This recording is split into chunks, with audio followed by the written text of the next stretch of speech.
So then you'll need more things for the plants. You then go to Dr. Yui. So Neutrog's going to be busier because they'll be pumping out more stuff. So there's more jobs, there's more tourists, there's more economy. But we don't do it, Michael. Yui, good morning. Good morning, guys. How are you? Can you stop him? He's firing me up. Oh, is it? I'll have a Corona in a minute. It's something to be very passionate about. I'm a big believer in trees, and I think, just to, I guess, carry on with your conversation a little bit, is I think it has to do with the society we live in that we're very much about the money. And when you see councils subdividing blocks of land down to 250 square metres, it's disgusting, isn't it? It's there's no room for a tree, there's no room for anything, and what it turns out is that they've done studies on this, and it was in the paper not so long ago, and they looked at the heat map in these areas, and these areas are hotter overall in general because there is no green space, there is nothing to cool, there's no lawns, there's no trees, and that invariably means that people use air conditioners even more, which exacerbates the problem. Yes. So, it's a vicious cycle, and I know for council, I subdivide this, I get 3 times the council rates. That's what it's about. That's what it's about. You nailed it. You did. You're not just a pretty face. You've thought about this. Right. Well, I listened to your conversation on the way in, and it fired me up a little bit because...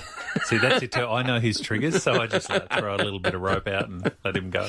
Now, what are we talking about today? Well, I thought I'd talk a little bit about, because we have had all this heat, and so I thought we'd carry on a little bit from what we talked about last week about heat stress and plants and what happens and exactly how plants actually respond to heat stress, because we know that in winter, plants drop their leaves, and that's a way of protecting themselves against frost.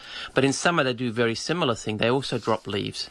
And that's because what happens is that when plants normally, and as you were saying with the lawn, what plants do is they take up, obviously, moisture from the ground, from the soil via the roots, transport it up to the leaves, and then they evaporate that water from the leaves, and in that process they cool themselves.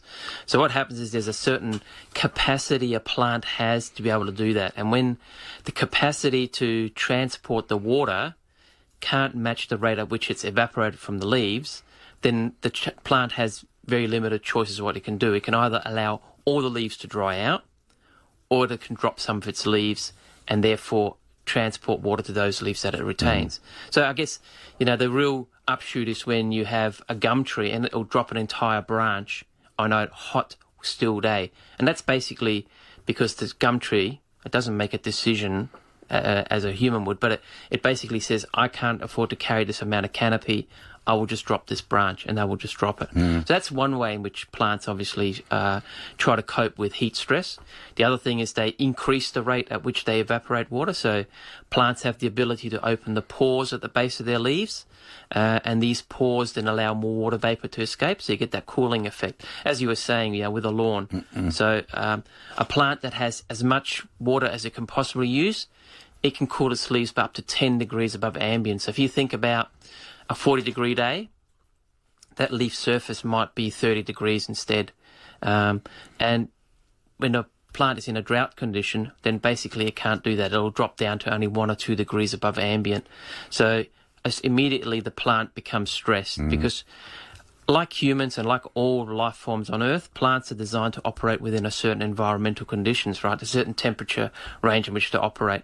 Beyond that, they die. So that's why you need to keep the water up. And plants do have various tricks to try to overcome even a water shortage. They'll produce special proteins to keep their cells alive. But once that, without enough water, then basically they just can't keep it cool, and the leaves. So water's the critical thing. Water is absolutely critical, and that's and water is critical, and in part that has to do with how good the root structure of the plant is. We often think about fertilising, and we think about, look how beautiful and green that plant is. But what's really critical, especially in these sort of times of higher drought conditions and higher temperatures, is a really, really good root structure. And that's why it's important that you use the right sort of fertilisers to stimulate those roots, because they're the ones that collect that water. If you've got a big root system, you have the capacity to carry that much more, bring that much more water into the plant. I think that's what happened. We showed a couple of photographs of a tree, 2 trees, growing side by side. One had been waterlogged because a clay sort of base But unbeknownst to the garden owner, there was a leaky irrigation pipe right by it. So over years of, I suppose, 2 or 3 years of just being flooded out, the root system wouldn't have been growing, would it? No, that's right. Yeah. And so on a stressful day, that would have happened. But he sort of gave it the extra push into heaven by giving it some complete D. Yeah, and that's the thing. So what's that? Just acid and salt and whatever. I mean, it's just one of those. It's one of those fertilizers that's great, but you wouldn't use it on a stressed plant. No. You know, the thing about. I mean, I think people have to sort of think about plants a little bit like they might think about themselves when they've been stressed and sick. I know it may be a bit of a funny way of putting it, but let's say you've been sick and whatever. You don't go out and immediately go out and have a massive meal or go and exercise again. You bring yourself back to health slowly, and that's why it's important to gentle fertilise. You know, so if you're using a gentle organic fertiliser, and I'm obviously here from Neutrog, so something like go for it. But something like sea mungus, which is gentle. It doesn't have a massive amount of nitrogen or potassium or phosphate, but it has enough to bring that plant back to health. And the other thing is it's got some seaweed, so it helps the water holding capacity.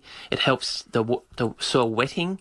So there's a lot of advantages to using an organic fertiliser over, say, a chemical one, because you do have that ability to stimulate all those other things that you'd like to do to bring your plants back to health. And I know we've had a few cool days, but now is really the time to get in there and get some water back on the soil, because we're only 3 days out and it's going to be hot again. And I know that's what I'll be doing this afternoon or this evening, is I'll be watering the front lawn and the front garden. So, it's critical. And if you are going to fertilise for whatever reason, just use your sea mungus. Yeah, use sea mungus. That's my go-to fertiliser. Yeah. But plants get stressed, but also microbes get stressed and get killed. And what happens is there's different varieties of microbes, and some are more resistant than others. And what happens then is in really hot conditions, you unsettle the balance. So you can sort of imagine that the weak ones get wiped out, and they also do an important job. So then the strong ones, or the hardier ones, I should take over, and then you unbalance your soil microbiology. That really sort of alters the way nutrients get cycled in your soil. So nitrogen doesn't get cycled as well, carbon doesn't get cycled. So your plant also suffers not only from the drought, but also the nutrient cycling that occurs. So again, here you'd use something like go-go juice to rejuvenate those soil microbes. Where does mulch fit into all this? Well, mulch fits into it all the way along. A good mulch will do lots of things. I mean, it'll keep your soil moist. It'll keep it cool. And you were talking today about temperatures on the surface of various things, and a pavement might be 60 or 70 degrees. But the same with the surface of a bare soil, that'll also be 70 degrees. So mulch will keep that cool. It'll keep the moisture in. Something like our hooflung dung will then give you a certain level of slow-release nutrients. So you're sort of doing 3 jobs at once there by using a good mulch. So, really, really critical to a healthy and happy garden. You, as always, very interesting. The clarity of that description of a plant under stress, I think, is perfect. Thank you very much. You described that, and and I think the connection is to how we feel after an illness is applicable to a tree. Yeah. You just, if you can keep that loosely in the back of your mind, it's a good guide, isn't it? Well, that's right. Well, am I going to go out and have a roast dinner after I've had a flu, or after I've had it's the same thing. Well, Alith might, he'll just have the meat. He won't have any, maybe a potato if it needs beef, but that's it. That's right. I like a balanced diet. Meat on one side, potato on the other. Dear. Yui, and of course you got the products with Neutrog to help plants get through these hot days. Well, that's right. I think the important thing is to think about how you bring your plants back. A lot of plants, they may look like, they've gone the way of the dodo, but many of these plants will spring back quite quickly. The tree in question, did you see the photograph there? What do you reckon there?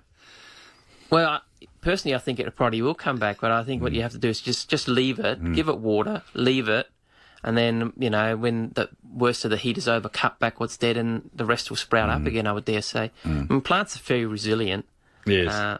But when you have a 47 or 46.6 degree day or whatever we had, there's not much that helps. I mean, I've got, I've lost some, I haven't lost plants, but I've got a lot of, plants with burnt leaves. I'm just going to leave it, and in, March sometime I'll cut that back and the green shoots will come through, and within a year you won't even see it. If people would like to talk to you more about these so info issues? at neutrog.com.au. Terrific. Or get onto our Facebook page and you can leave a message there, or join the Pooh Bar Club. Or join the Pooh Bar Club, yes, certainly. That's a good one. Yep. It's a different club. Yep. They get together, they have functions or what? No pooey functions. No, you'll get a few emails a year, and you get and that sort of thing, just to let you know what we do. And don't you, when you join, don't you get little samples? You get some sample packs. That's right. Yeah. Yui, thanks for coming in. No problem. Thank you very much for having me. Very good. Dr. Yui from Neutrog, and of course today we got the